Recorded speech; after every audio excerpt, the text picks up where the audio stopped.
Assalamu alaikum. Let's talk about a very interesting topic known as myelin insulation. এই টপিকটা নিয়ে আসলে আপনাদের বইতে তেমন কিছু বলে নাই, তেমন কিছু আসলে কিছুই বলে নাই।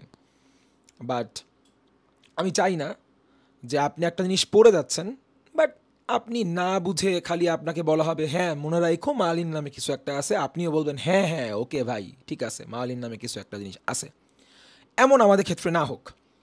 সো মালিন ইনসুলেশন টপিকটা আমার কাছে বেশ ইন্টারেস্টিং লাগে। সো আপনার কাছেও লাগবে বলেই আমি জিনিসটা এভাবে শেয়ার করতেছি। ছোট্ট একটা ভিডিও হবে।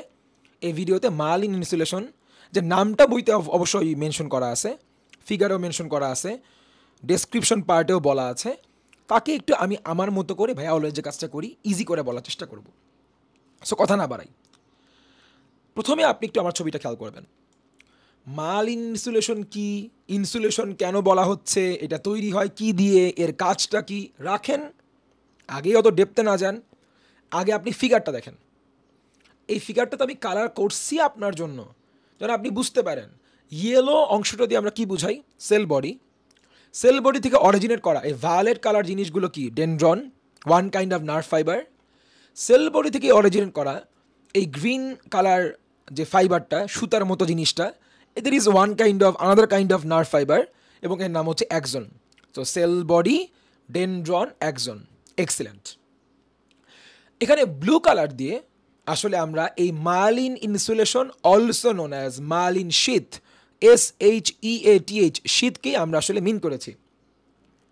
তো একটা মেয়ে যদি বা একটা ছেলে যদি আর কিছু না পারে, সে এটা বলতে অন্তত পারুক যে মালিন ইনসুলেশনকে বা মালিন শীতকে সে ভাইয়ার নোটে একজনের বাইরে দেখেছে, একজনকে সারাউন্ড করতে সে দেখেছে। আমি আরেকটু জুম করে আপনাকে জন্য আমি দেখাবো। বলেন স্যার, গ্রিনটা যদি হয় একজন, মালিন ইনসুলেশন যদি হয় ব্লুটা, তাহলে ব্লু জিনিসটা এমন করেই বলো গ্রিন জিনিসটাকে সারাউন্ড করে কি নাই, র্যাপ করে কি নাই? তাহলে তুমি এটাই আমাকে বলো। আমি চাচ্ছি তোমার কাছ থেকে এটাই শুনতে যে ভাইয়া আমি আর কিছু জানি না, আমি এইটুকু বুঝি মালিন ইনসুলেশন যাকে বলতেছো তুমি বা মালিন শীত বলতেছো, এই মালিন ইনসুলেশন বা মালিন শীতটা আসলে আমরা একটা নিউরনের কোথায় পাচ্ছি? একজনকে র্যাপ করে বা একজনকে সারাউন্ড করে আসে, আমরা এই অবস্থায় পাচ্ছি। সো ডান। এবার আসো, তাহলে আমাকে বলেন তো, নার্ভ ফাইবার যদি দুইটা হয়, ডেনড্রন আর এই যে একজন, শর্ট ডেনড্রন আর লং একজন, তাহলে বলেন তো এ একটা ডেনড্রন আর একটা ডেনড্রন, কারণ আমি আপনাকে অলরেডি পড়িয়েছি ডেনড্রন মাল্টিপল নাম্বারে পাওয়া যায়। Dendron dendron dendron dendron dendron dendron, এটাও ডেনড্রন। কোনো ডেনড্রনের কি আপনি দেখেছেন যে ওর বাইরে মালিন, ওকে র্যাপ করে মালিন ইনসুলেশন আছে? ব্লু কালার জিনিসটা আমি কি কখনো ডেনড্রনে আঁকছি? না স্যার। কেন আঁকি নাই আমি এটারও অ্যান্সার দিব। বাট আপাতত আপনি বলেছি তো ফিগারটা দিয়ে একটা প্রাইমারি একটা ইমপ্রেশন নেওয়ার ট্রাই করেন। তার মানে কি ভাইয়া তুমি তোমার এই ফিগার দিয়ে কি আমাকে এটাই একটা মেসেজ দেওয়ার ট্রাই করতেছো যে একটা নিউরনের ডেনড্রনের বাইরে কখনো ডেনড্রনের বাইরে কখনো মালিন ইনসুলেশন পাওয়া যায় না? এক্স্যাক্টলি আমি তাই আপনাকে বলার চেষ্টা করেছি। ডেনড্রনের বাইরে কখনো মালিন ইনসুলেশন আপনি পাবেন না। মালিন ইনসুলেশন পাওয়া যাবে কার বাইরে? কাকে র্যাপ করে, কাকে সারাউন্ড করে? একজনটাকে। সো এটাই আসলে আমাদের একটা ডিফারেন্সিয়েটিং পয়েন্ট। সো আমরা আগে দেখে আসি 4 নাম্বারে কিন্তু তাই বলা ছিল, একজন মে হ্যাভ মালিন ইনসুলেশন, একজনের বাইরে মালিন ইনসুলেশন থাকে বা থাকতে পারে। কিন্তু ডেনড্রন নামে আমরা যে বা ডেনড্রনের ব্রাঞ্চ বলা হয় ডেনড্রাইট, এই যে সবাই একটু কার্সারটা ফলো করবো, এই যে ডেনড্রন আর the branches of dendron are call dendrites. So আপনি ডেনড্রন বলেন আর ডেনড্রাইটস বলেন, ওদের বাইরে কখনো এই মালিন ইনসুলেশন আপনি পাচ্ছেন না। কথা শেষ, পিরিয়ড, ফুল স্টপ। ওকে, তা তো বুঝলাম। তুমি তো খুব সুন্দর করে ট্রিক্স করে আমাকে ছবিটা দিয়ে এই 4 নম্বর পয়েন্টটা পড়াই দিলা। বাট তুমি তো আমাকে এখনো অনেক কিছুর অ্যান্সার দাও নাই। মালিন ইনসুলেশন আসলে কী কাজ করে, ওর নাম কেন ইনসুলেশন, একে কেন রাখতে হলো? আর তোমাদের লেভেলে আমার আরেকটা কোশ্চেন ছিল যে ভাই রাখবি যখন রাখ, পুরোটা দিয়েই রাখ। তুই যখন কাভার করেই রাখবি তাহলে পুরোটাই ঢেকে রাখ। তুমি আমার কোশ্চেনটা বুঝতে পারছো? এখান থেকে যদি হয় একজন এই পর্যন্ত, তাহলে এই মাঝখানে আবার কাভারিংটা দেন নাই কেন? কেন মাঝখানে এই মালিন শীত, মালিন ইনসুলেশন দেন নাই? কোথাও দিছেন আবার কোথাও দেন নাই, এমন কেন হওয়া লাগতেছে? আই ওয়াজ রিয়েলি তোমার হচ্ছে মানে এই টপিকটা নিয়ে খুব অ্যানয়েড ছিলাম। কিছুই বুঝতাম না আসলে, বোঝানোর মতো ওই সময় কেউ ছিল না। ওকে ফাইন, তোমাদের এই প্রবলেমটা ফেস না হোক। তো এই পুরা জিনিসটাকে আমি একটু তোমাকে একটা ছোট্ট স্টোরি দিয়ে বলবো। আমি অলওয়েজ যে কাজটা করতে পছন্দ করি, তার আগে একটু বলে নেই, একে ম্যালিন ইনসুলেশন বলা হচ্ছে। কারণ ইনসুলেশন মানে আসলে প্রোটেকশন বা কাভারিং।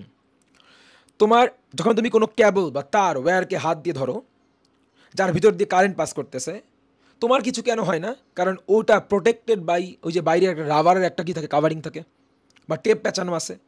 সেমভাবে তো খেয়াল করো, তুমি কিন্তু একজনকেও, ও বাই দ্য ওয়ে আমি কিন্তু এটাকে এই যে একটু ডিফারেন্ট ওয়েতে আঁকা ট্রাই করেছি। সো এক্সটার্নাল ভিউ, আর এটা হচ্ছে ধরো তুমি ট্রান্সভার্স সেকশন বলতে পারো। এই যে কেটে ফেলছো ট্রান্সভার্সলি, কাটলে পরে এই যে মাঝখানে যে গ্রিনের জন্য গ্রিন আঁকছি, সো মাঝখানে এটা যদি হয় ট্রান্সভার্স সেকশন আর ক্রস সেকশন অফ একজন, এই যে তাকে চারপাশ থেকে র্যাপ করে আছে কে, এই মার্লিন ইনসুলেশনটা ঠিক এমনভাবেই থাকে অ্যাকচুয়ালি। Okay fine. সো আমরা একটু কথায় ফেরত আসি, কেন বলা হচ্ছিল ইনসুলেশন? কারণ ও তো একটা কাভারিং হিসেবে কাজ করতেছে, একজনকে আসলে বাইরে থেকে র্যাপ করে ওকে প্রোটেকশন দেওয়ার ট্রাই করতেছে।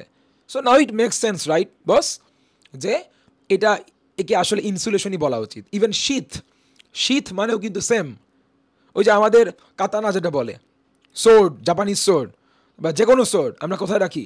শীত পাওয়া যায় না, একটা শীতের মধ্যে আমরা ঢুকায় রাখতেছে ওরা। হ্যাঁ, সো দ্যাটস ইট।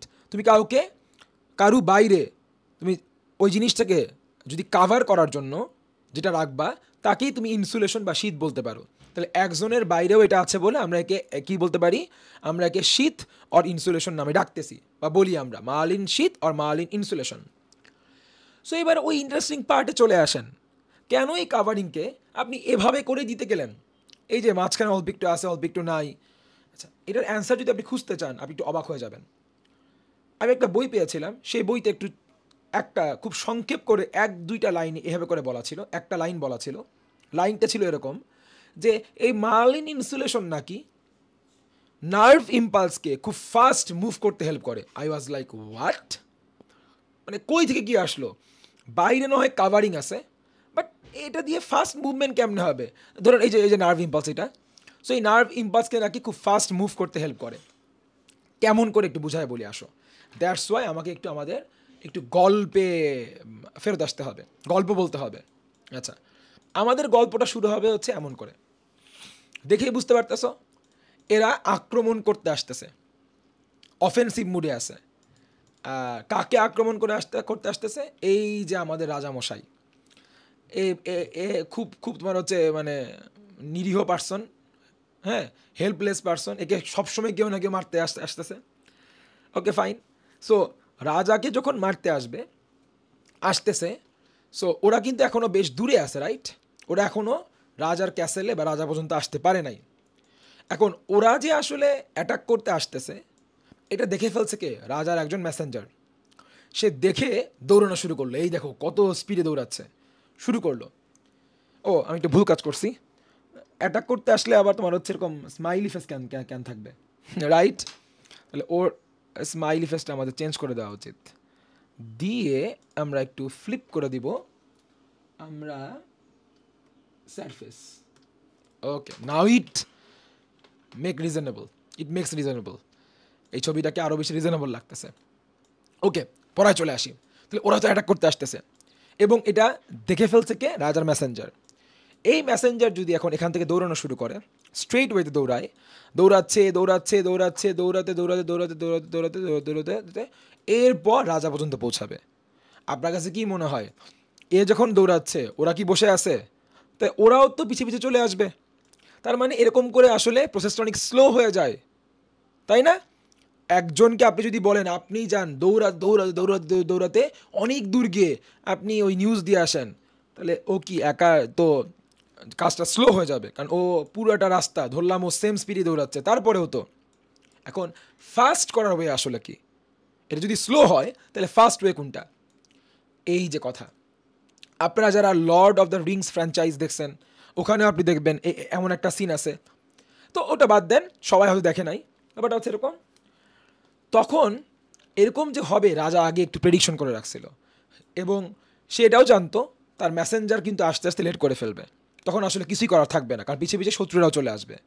শত্রু আসা আগেই রাজা যেন বেশ আগে নিউজ পেয়ে যায়, যেন এই কাজটা খুব ফাস্ট হয়, তার জন্য রাজা শত্রুর টেরিটরি আর তার প্রাসাদের মাঝখানে কিছু এরকম কিছু কি বলে এগুলোকে, কিছু টাওয়ার সেট করে রাখছে, বেশ উঁচু টাওয়ার।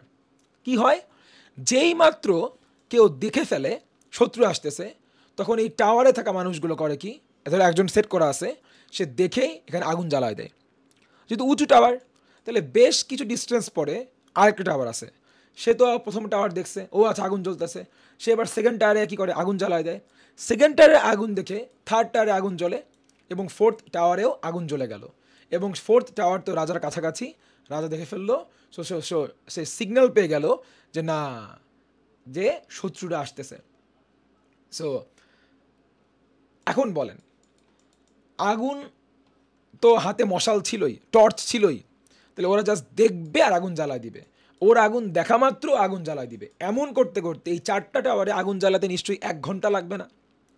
প্রত্যেক টাওয়ারে জাস্ট হাতে টর্চ ধরে আসে ওরা জাস্ট ব্যবস্থা করাই ছিল আগুনটা জ্বালায় দিতে, সব কিছু রেডি ছিল, জাস্ট খালি ওরা লাইট আপ করবে, ডান। So that's it. এই পুরা কাজে হয়তো 15 মিনিট টাইম লাগতে পারে বা 10 মিনিট টাইম লাগতে পারে। হ্যাঁ, ও ধরো 2 মিনিট আগুন জ্বালা দিল, ওর আগুন দেখে ও আরও 2 মিনিটে, ওর আগুন দেখে ও আর 2 মিনিটে, এমন করে 10-15 মিনিট টাইম লাগবে। 10-15 মিনিটের ভিতরেই রাজা জেনে ফেলবে ও আচ্ছা শত্রু তো অ্যাটাক করতে আসতেছে, তখন সে নেসেসারি স্টেপ নিবে নিজেকে ডিফেন্ড করার জন্য। ততক্ষণে হয়তো ও কিন্তু দৌড়াতে হয়তো মাঝ রাস্তাও আসতে পারে নাই। সো এভাবে করে কিন্তু আসলে খুব ফাস্ট ওয়েতে, এই যে জাম্প করে করে এখান থেকে নিউজ চলে আসছে এখানে, এখান থেকে এখানে, এখান থেকে এখানে, এখান থেকে এখানে, তাহলে এই প্রসেস ফলো করে কিন্তু কি করা যায়, খুব ইজিলি, খুব দ্রুত কিন্তু আসলে এই নিউজটাকে পাস করা যায়। হ্যাঁ, আপনি চিন্তা করেন, আপনি এটা দিয়ে চিন্তা করেন, দেখেন আমি আপনাকে হেল্প করে দেখাই। বলেন, ধরেন ও এখান থেকে দৌড়ানো শুরু করতেছে, তাহলে ও যেই মুহূর্তে যত সময় নিবে এখান থেকে দৌড়ায় এই পর্যন্ত আসতে, তাহলে ততক্ষণে কি এই টাওয়ার, ধরো ও দেখছে, এই টাওয়ারের লোকটাও দেখছে, টাওয়ারের লোক লাইট জ্বালানো মাত্র কয়েক মিনিটের ভিতরে এই টাওয়ারের লাইট জ্বলবে, ততক্ষণে ও কিন্তু হয়তো এই পর্যন্তও আসতে পারবে না। যতক্ষণে এই টাওয়ারে লাইট জ্বলে গেছে, ততক্ষণে দেখে এই টাওয়ারেও কয়েক মিনিটে লাইট জ্বলে ফেলছে, ততক্ষণে হয়তো এই টাওয়ার পর্যন্ত এই যে কাছাকাছি সে পৌঁছাবে। এই টাওয়ারে লাইট দেখে এই টাওয়ারে লাইট জ্বলে গেছে, ততক্ষণে এ হয়তো এই পর্যন্ত কেবল এসে পা দিবে, পৌঁছাবে। এরপরে রাজা যখন জেনে ফেললো, ততক্ষণে ও কিন্তু কেবল মাঝ রাস্তায়। So that is a slow process. আমি আপনাকে এইটাই বোঝানোর ট্রাই করতেছি। তাহলে আমাকে এই যে টাওয়ার মেথডটা ফলো করলে কিন্তু খুব দ্রুত কিন্তু আপনি মেসেজ পাঠাতে পারবেন। Hair comes your nerve cell. এইবার আপনি একটু জুম আউট করে দেখাচ্ছে, আপনি খেয়াল করবেন। দেখেন এই যে একটা টাওয়ার, কিছুটা গ্যাপ দিয়ে আবার টাওয়ার, কিছুটা গ্যাপ দিয়ে আরেকটা টাওয়ার, সেমভাবে মালিন শীত, একটু গ্যাপ দিয়ে আরেকটা মালিন শীত, আবার কিছুটা গ্যাপ দিয়ে আরেকটা মালিন শীত। আপনি কিছু রিলেট করতে পারতেছেন মনে হয় না? তাহলে বলেন, এই যে ঠিক যেমনভাবে যদি আপনি এই নার্ভ ইম্পালসকে এই যে এই লোকটার মতো বলতেন, যাও এক স্ট্রেট লাইনে দৌড়াও, দৌড়াও এই পর্যন্ত যাও, ধরো আমার কার্সারটা এখন নার্ভ ইম্পালস যদি ঠিক এভাবে করে যেত, তাহলে আমাদের এই লজিক অনুযায়ী যে ও কিন্তু লম্বা একবার স্ট্রেট ওয়েতে দৌড়াচ্ছে, লম্বি একটা রোড ধরে ও দৌড়াচ্ছে, তাহলে ওর কি টাইম বেশি লাগতেছে না? আমি প্রুফ করলাম না এটা একটু আগে? সেমভাবে নার্ভ ইম্পালস যদি এরকম স্ট্রেট ওয়েতে এমন করে যেত, তাহলে যে টাইম লাগবে সেটাকে আমি আসলে স্লো বলবো। এই যে ওর মুভমেন্টটা কিন্তু আসলে এই পর্যন্ত নিউজ আসতে অনেক দেরি হয়ে যায়, স্লো। কিন্তু আমি যদি এই টাওয়ার মেথড ফলো করি, সাপোজ এই যে কাজ করলো, এখানকে দেখে এখানে চলে আসলো, তাহলে ধরো নার্ভ ইম্পালস যদি এমন করে না গিয়ে এখানে ছিল, লাভ দিয়ে চলে আসলো এখানে, এখান থেকে লাভ দিয়ে এখানে, এখান থেকে লাভ দিয়ে এখানে, শেষ।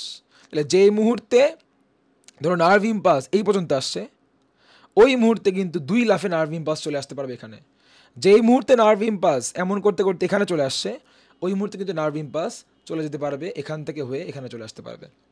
সো আমরা এটাই বলতে পারি, এই টাওয়ার দিয়ে মনে রাখবা, টাওয়ার আর এই স্টোরিটা দিয়ে মনে রাখবা, এই যে কিছুটা দূরত্ব পরপর টাওয়ার, কিছুটা দূরত্ব পরপর মালিন শীত, এই যে মাঝখানে গ্যাপ, এই যে মাঝখানে গ্যাপ, তাহলে এইভাবে করেই আসলে মালিন শীতের কারণে এই ধরনের মুভমেন্টকে, যে জাম্প করে করে যাওয়া, এই ধরনের মুভমেন্টকে আসলে বলা হয়, একটা কঠিন ওয়ার্ড বলবো, স্যালটেটরি মুভমেন্ট। স্যালটেটরি মুভমেন্ট। এই স্যালটেটরি মুভমেন্টের কারণেই আসলে আমাদের নার্ভ ইম্পালসটা খুবই র্যাপিডলি, খুব ফাস্ট ওয়েতে আসলে এক নার্ভ সেল থেকে আরেক নার্ভ সেলে বা সামনে আগাতে পারে, খুব দ্রুত মুভ করতে পারে। তাহলে আমি আই থিঙ্ক আপনাকে বুঝতে পারছি এই মায়ালিন শীথ থাকার রিজনটা কি, ওকে কেন ইনসুলেশন বলা হচ্ছে, কেনই বা মাঝখানে গ্যাপ রাখতে হলো, আর এটার কারণে কেনই বা নার্ভ ইম্পালসটা খুব দ্রুত মুভ করতে পারে। ও লাস্ট কথা, মায়ালিন ইনসুলেশন বানাতে মেইনলি লিপিড এবং প্রোটিন লাগে, বাট মেইনলি আসলে এটা লিপিড দিয়ে তৈরি হচ্ছে। মেইনলি এটা chemically made up of lipid, which is fat. Lipid বা ফ্যাট দিয়ে তৈরি হচ্ছে। সো এই ভিডিওটা এই পর্যন্তই। আমার মনে হয় আমি আপনাকে একটা রাফ আইডিয়া দিতে পেরেছি।